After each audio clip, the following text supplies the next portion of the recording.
When I was confirmed, back in the day, that was in the 4th grade in the tradition I was raised in, we picked a saint's name to be our patron saint. I picked St. Francis of Assisi, and I note that also back in the day, girls were supposed to pick girl names, not male saints. And I went to the mat on that one, even at 10 years old. And St. Francis was my chosen patron saint and confirmation name. So you might imagine how I was deeply drawn to the charism of St. Francis, to his profound ministry to the poor, to his humility, to his founding of the Franciscan order. You might, but you're more likely thinking that the 10-year-old was drawn to the animals thing. And of course, you'd be right. St. Francis had all those animals around him, so I wanted St. Francis to be my patron saint. Never mind about Francis's deep faith, his loving Jesus so radically that he surrendered all control. That dude could talk to animals. That's a 10-year-old's hero saint. There have been 2,000 plus years of people following Jesus. Lots and lots of them have been saints, and many, many saints have been canonized and prayed to. Some of them have been given important things to be the patron saint of. My Italian grandmother, when we couldn't find something, would pray, St. Anthony, please come around. There's something lost that must be found. Anybody else know that one? Yeah? All right. St. Anthony must be a busy guy if he's the patron saint of lost things. But titles and patrons notwithstanding, we look to examples. We look to the saints. Who is our model of faith? What do we find in them? There's this idea of emulating the saint's wonderfulness, right? And there is wonderfulness there. But today I encourage you to look to a saint who is a lot like us, to help us think about what going all in with Jesus looks like. A saint who looks perfectly fallible.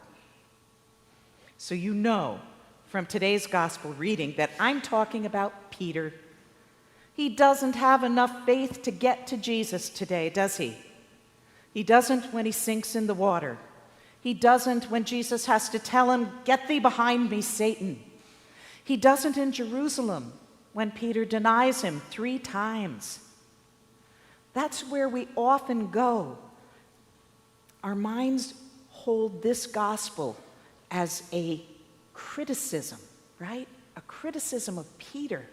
Oh, Peter, you and your faltering faith, what a shame. What an embarrassment. If Jesus were actually there in person, I should say here, in person, telling me I was safe to get out of the boat, I wouldn't falter. Or, would I? I mean, I falter all the time. I forget to pray. I make myself too busy to pray. Then I pray, and I still feel like I have to do it all myself. Then I worry I don't have enough faith. All the time. I am Peter sinking into the water. Are you? It's embarrassing to admit it, isn't it? Or is it? I propose that Peter should be our hero because he dared to get out of the boat. And it's scary out there on the water, being battered by waves with the wind against you, even with Jesus right in front of you. But Jesus was calling Peter to come, and Peter did. Yes, Peter sank for a minute there. But if he didn't have some faith in Jesus, if he wasn't overwhelmingly drawn to Jesus, he would never have jumped in the first place. We read this gospel and so often focus on Peter's failure, on his ye of little faithness, right? So much so that ye of little faith has become an expression in our common language.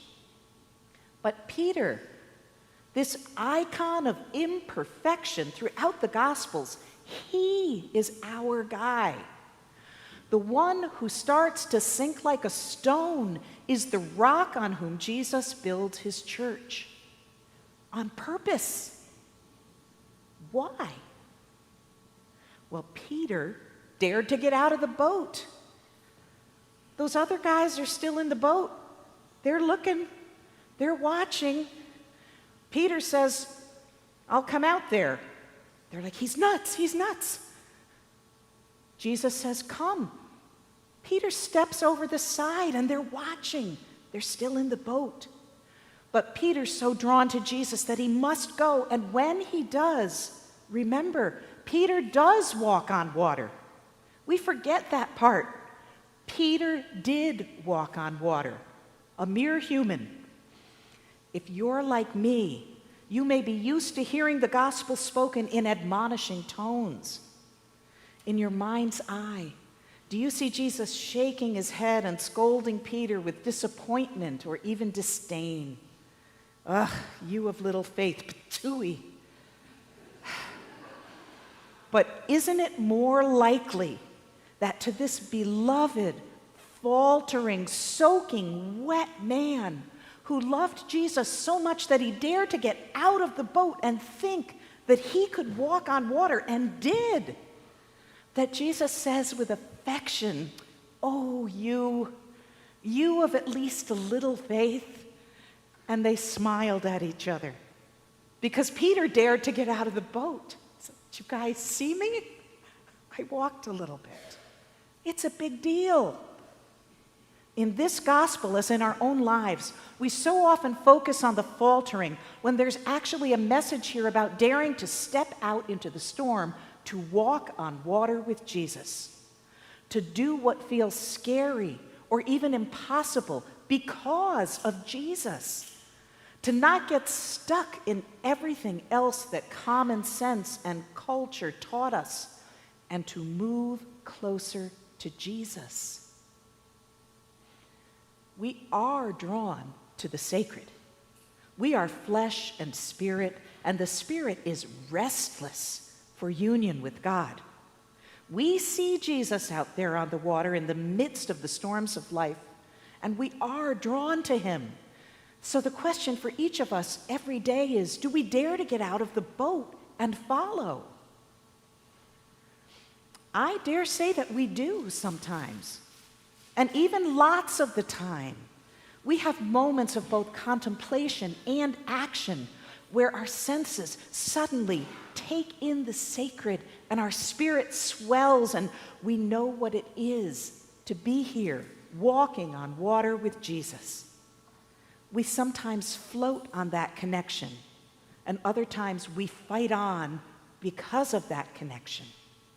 But then eventually, almost inevitably, the raging storm of the world breaks into our consciousness and we falter. It's those, where are you, God, times, right?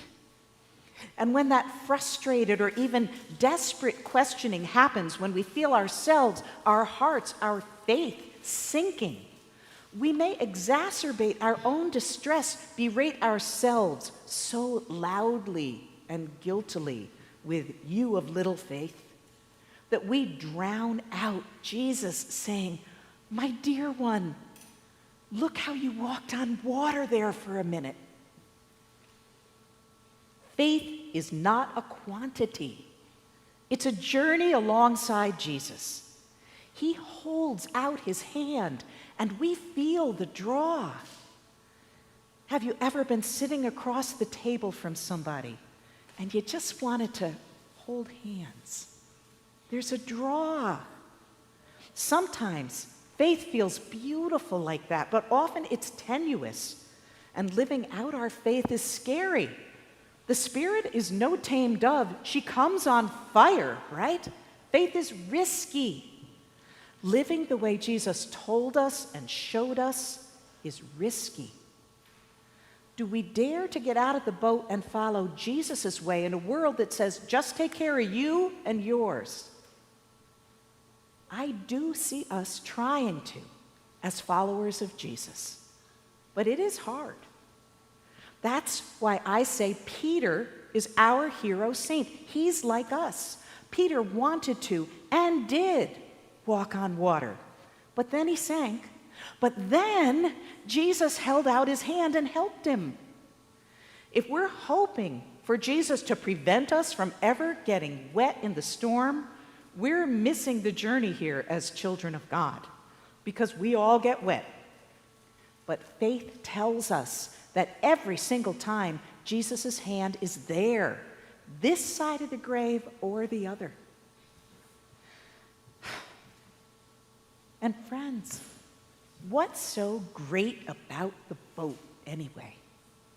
I suppose we think we'll stay drier in the boat, that it's less risky. Well, that's not been my experience. The boat is a moldy, dank place where there isn't room for everybody.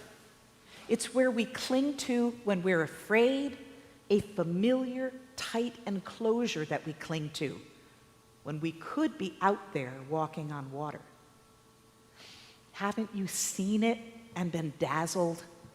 That moment when someone dares to get out of the boat and takes those steps on the water. When Nelson Mandela invited his jailer to his inauguration. When your child shared her favorite toy that she won't let you touch with another child who's crying. When you prayed, even though your heart felt cold, and then you felt a little calmer. Jesus is calling us to get out of moldy, tight spaces and walk toward him through the storm, because that's where he is, drawing us to himself, not admonishing, but encouraging our less than perfect faith, holding out a hand to help us follow his path in this world instead of the world's cockamamie path, loving us with all our imperfection into loving each other, because that's what faith reaps. In an era of outrageous divisiveness feeding a culture of animosity and terrible acts, hold to the faith that the Creator looked at his work and called it good, and do good yourself. The human heart is created to love, so drawn to God that we want to jump out of the boat and run to the sacred, like Peter did. We're going to find that the water's deep, and we're going to falter. This past week, I spent time with a friend who's grieving, and she wonders where God is in her loss. And she said to me, the dreaded, "You're a priest, what do you think?" And I said to her, "You know that I am just like you. What do you think?" She said, I don't know, except I just got to know there's something. I know there's not nothing. And I said to her, me too. I completely, fully believe there's not nothing. And that's enough faith today. Jesus, who walks on water, holds out his hand to us in that not nothingness, in that something that we've got, right? Every time, all the time. And Jesus never falters. So dare to do what is scary in these days when Christian faith is called upon to speak so loudly and act so boldly for Jesus' call to love our neighbor and call no one stranger. And those times when you need a hand in the deepest parts of life. The hand is there. I'm so glad that our saintly model of faith is faltering Peter, that the rock is Peter. So when we don't meet our own expectations and we're bogged down by knowing we're not perfectly faithful, I'm telling you, stop and notice this. You have walked on water for a minute, like Peter, or you wouldn't be seeking here. And you can and you will again and again. Every time you turn to the holy in hope. Don't waste your glorious minutes of faithful walking on water to call yourself out for not having enough faith. Look to the rock and reach your soggy, scared hand out to Jesus and continue on the path.